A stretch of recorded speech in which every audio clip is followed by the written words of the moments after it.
Hi, everybody. I'm Dan Wells. I write horror, fantasy, and science fiction, and I talk about games on the internet.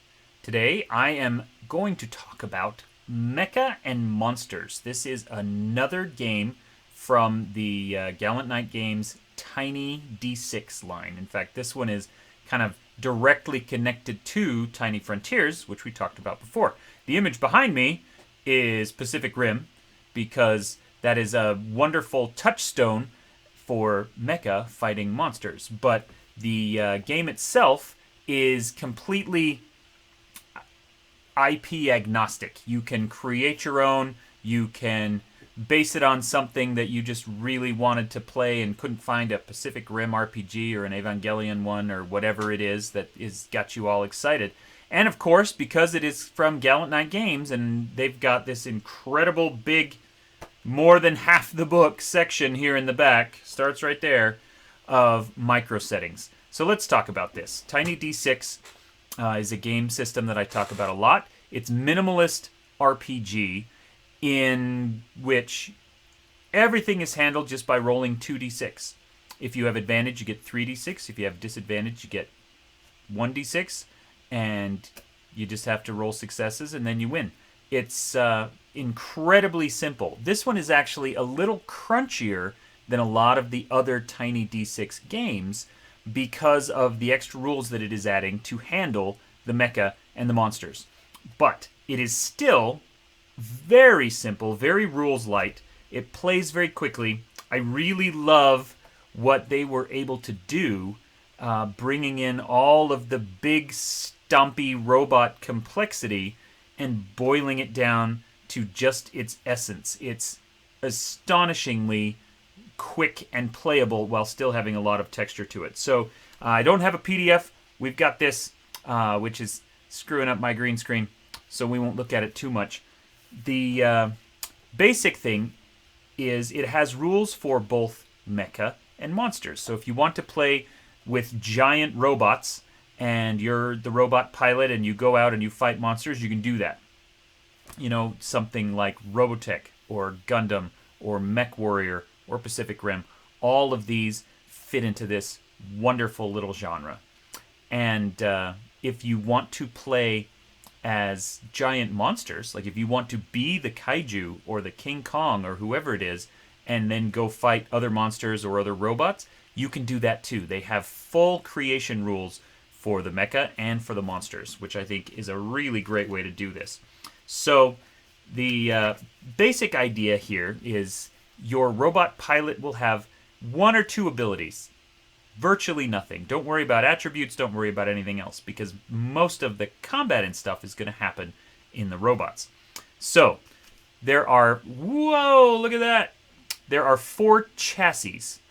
And what a chassis will do, and these are based on size. If you want to be the really small striker ones, or if you want to be the big enormous Titan class, or one of the two in the middle, will give you some hit points called structure. It'll give you fuel, which you can use to spend and then regenerate later to use movement powers.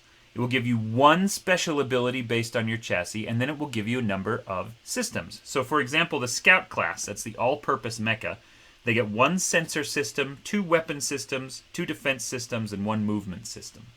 And then they've got this really short list of systems, and it just takes up a couple of pages, and it's really simple stuff. So for example, one of the weapon systems is an armor-piercing axe. A massive axe designed to cleave enemies. Action. Make 3 melee attack tests with disadvantage, so you're only rolling 1 die each. Each successful test deals 1 damage. This damage cannot be reduced. So, very simple, but it includes melee weapons. It includes having a bunch of extra missiles, cannons. Do you have the defense systems are things like armor and shields and repair drones that can go out and fix your ship. The movement systems are really exciting. Those are the ones, like I said, that you pay fuel to use. So, for example, emergency power, redundant power systems that are resistant to damage. When you would be reduced to 0 structure points, spend 3 fuel, and then instead you're effectively repairing 3 structure points because you can bring these extra systems online by giving them some fuel. It has flight. This has speedy reactors that let you run really fast. And the whole thing is 1, 2, 3, 4, 5 pages. 6 if you count the chassis themselves. And you can build your own robot and customize it and be ready to play in about 10 minutes. It's amazingly quick and fast. The kaiju are almost identical. They've got 4 chassis, which they call bioforms, and then a bunch of systems, which they call evolutions. And then based on how big your bioform is, you get a certain number of evolutions, you put them all together, and you're good to go. Really quick, really simple stuff. And like I said, it plays really fast. So this is great. It's got a nice little GM section. It's got good advice on how to run a game, how to deal with enemies. It's got a little system here where you can generate new cities or battlefields to fight in. It has what it calls the devastation gauge to determine if you are fighting for control of a city. Then it has little actions you can take that will help you gain control or take away control of the other person. You know, so like if you're invading the city, you want to get the devastation gauge all the way down to -9. And if you're defending the city, you want to get it all the way up to +9. And first person to do that wins the battle. And there are all these little city features. So the little tables that will show you, oh, here's something you can have in your city. Here's a skyscraper and what it does and how it changes things to have a skyscraper in your city.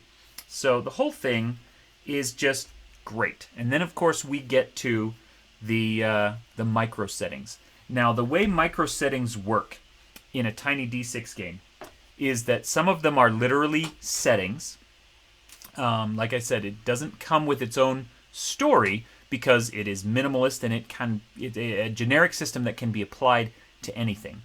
But if you want to have, you know, if you don't want to come up with your own background or your own setting rules, the micro settings, some of them are settings, some of them are actual adventure scenarios that you can kind of plug into an existing setting. There's a lot of different things to be done with these.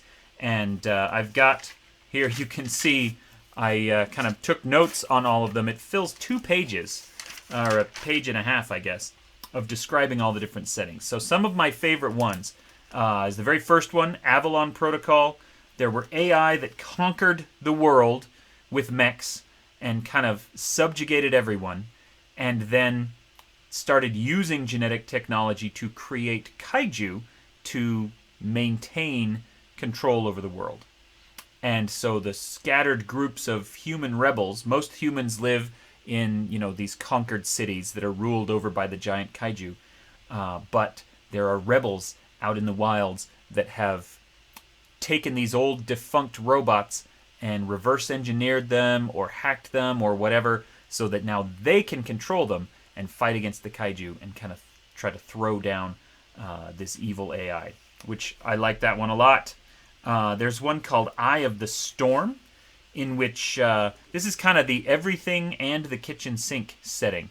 The idea is that there is an organization that can take people from any time period, and in fact from alternate dimensions, and teach them how to be mech pilots, and then send them out to solve problems in any time and in any place.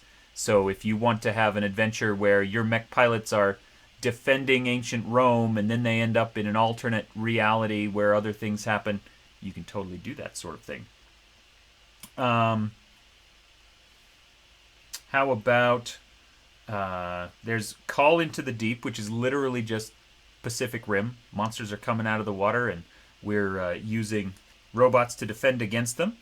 Deus Ex Monstrum I thought was really clever. That's a micro setting in which primitive aliens are trying to defend their planet from invading space conquerors that use Mecha. And so these aliens on the planet, they pray to their gods, and the gods grant them these big monsters. And so the good guys are the ones using the monsters to fight against the evil space Mecha.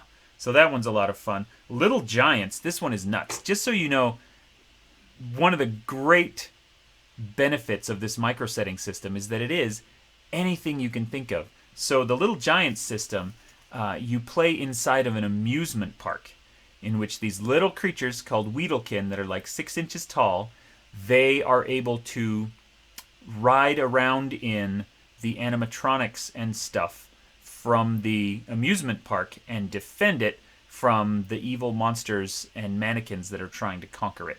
So it's giant monsters and giant robots, but at a human scale, and the player characters are all 6 inches tall. I just think that that's really fun. Mecha and Monoliths is like a techno-magic one, in which you are in a culture heavily inspired by ancient Egypt. And instead of kind of modern technological mecha, you have the giant robots are actually these ancient statues that are granted all of their power and everything through magic, and then they go out and fight monsters from the desert that are trying to come in and destroy these cities. Air Cavalry versus the Metal Menace is a very diesel punk setting. It's a World War II kind of alternate history in which the German army has developed mecha, and all the player characters are basically like Sky Captain in the World of Tomorrow, kind of fighter jets or fighter planes that try to take out these robots, and there's cool rules for how to do that. And so that one is a lot of fun, too. Grand Prize is my favorite in the entire book. This one is written by Marie Brennan, and it is basically a modern-day or near-future high school in which there's a competition for who can create the best robot or engineer the best monster. And then they get together, and there's lots of different ideas of how you could do this. Maybe a competition, like an actual combat competition, is part of the science fair, or maybe the genetic engineered creatures get loose and you have to use your monsters to, or your giant robots to go and stop them. There's so many different ideas, and it's just a really fun, kind of lighthearted take on mecha and monsters fighting each other, which I thought was super cool. There's one called Hyaki Yagyo, Ghosts of World War II War Criminals. Spent 100 years raising a demon army, and now the world uses mecha to fight back against them. The craziest one in the book, and this is, yes, crazier than the one where 6-inch fairy people ride around in amusement park animatronics. This one is called Mecha Chef, where giant aliens have come to Earth because they know we have kaiju here, and they think kaiju are delicious. And so they've kind of subjugated humans, but they still treat us pretty well because humans had the foresight to create giant monster chefs. And they do a reality show in which part one is these big giant chef mecha go out and they hunt the kaiju, and then the second half they have a competition to cook the kaiju to see who can create the most delicious thing to feed to the giant aliens. Completely ridiculous, but totally awesome and cool. There's one here by Steve Diamond, who's one of my favorite horror authors, and he's got one called Cities on the Run, in which kaiju have destroyed the world, and the very few survivors that are left live in cities where the entire city is actually just a big mobile mech that moves around, tries to avoid the monsters, but then can fight them when called upon to do so. So there's just, and I only read about half of these micro settings to you, but you can see the amazing variety, and you probably came up with a bunch of other cool ideas of your own while listening to those. So, Mecha and Monsters, part of the Tiny Frontiers line from Gallant Knight Games. Absolutely wonderful and very cool. The things you're able to do with it, the way that you can tell these big fun stories, whether you want to focus just on the combat or do, the deeper personal stories that you get in something like Evangelion or Robotech. It has all of that in here and runs very quickly and seamlessly. Absolutely fantastic game. So, Mecha and Monsters by Gallant Knight Games. Check it out. My name is Dan Wells, and you are awesome.